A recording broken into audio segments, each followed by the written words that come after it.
আজকে বানাবো আমলা ক্যান্ডি বা আমলকির হজমিও বলতে পারো।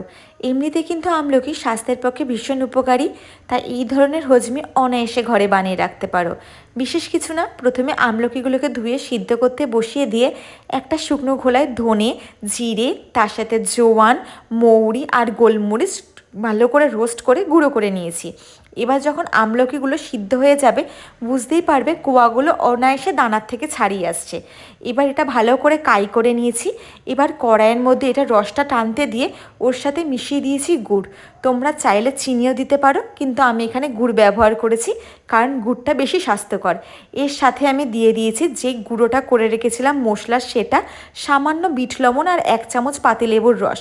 এবার ভালো করে জলটা টেনে এলে যখন আঠা আঠা হয়ে আসবে তখন এটা বলের আকারে গড়ে নিয়ে এখানে গুঁড়ো করে রাখা চিনির মধ্যে হালকা কোটিং করে ব্যাস তৈরি হয়ে যাবে তোমাদের আমলকির হজমি।